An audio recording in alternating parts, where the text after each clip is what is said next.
apakah boleh sholat saat adzan masih berkumandang karena terburu-buru? Lah sholat kok terburu-buru piye? Orang sholat itu mau bermunajat kepada Allah. Ada interaksi dengan Allah di situ. Maka perintah Nabi, "Falyangdur bima yunajihi."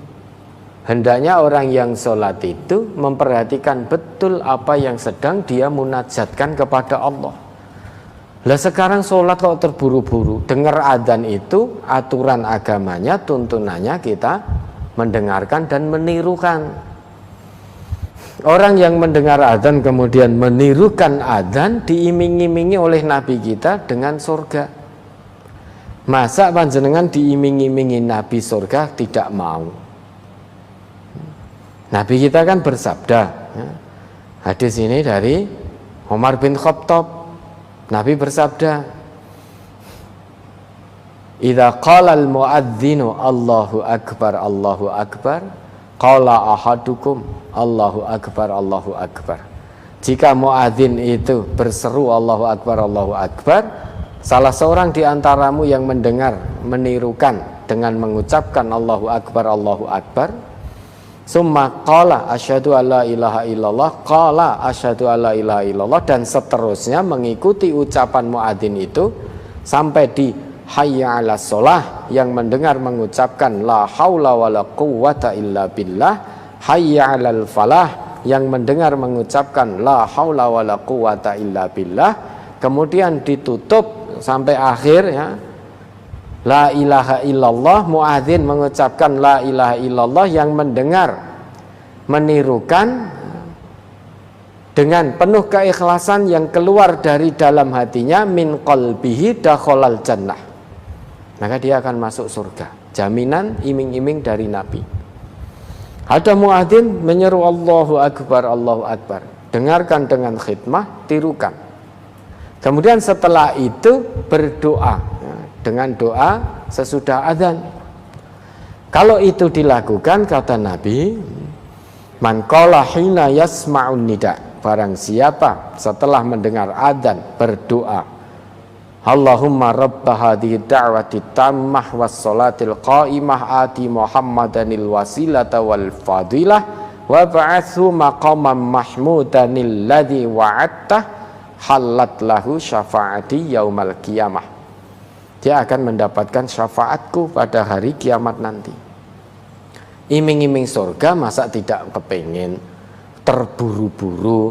Padahal sholat itu harus tumakninah, sampai Nabi kita memberikan nasihat. Jika kamu mendengar iqomah sudah dikumandangkan, sholat sudah berdiri, kok kamu masih berada di rumah, belum sampai ke masjid, kamu jangan lari tergopoh-gopoh, tetapi tetap berjalanlah ke masjid menuju sholat jamaah itu dengan huduk dan wakor, dengan penuh ketenangan dan ketentraman. Jangan terburu-buru, oh wis komat terus melayu, jangan, itu ada larangan.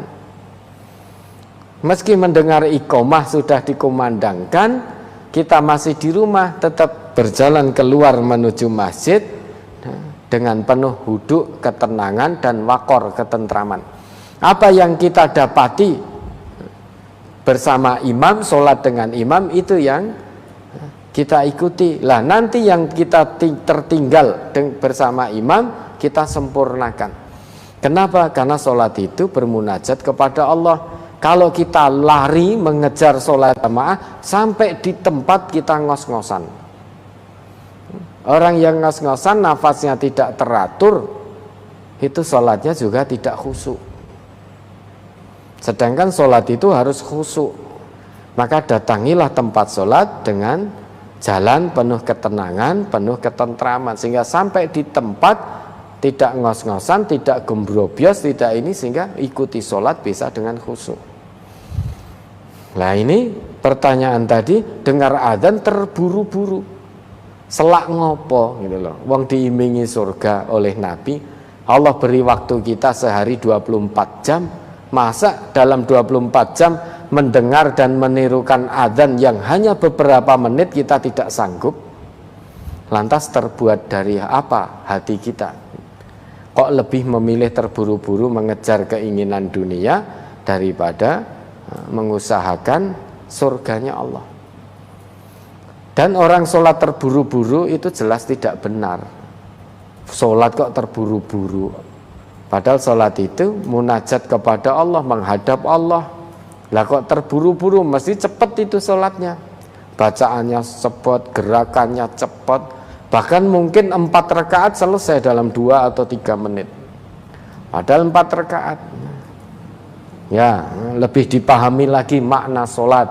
Sholat itu bukan hanya sekedar menggugurkan kewajiban. Nunaikannya juga harus dengan penuh tumakninah dan kekhusyuan. Oke, ada lagi?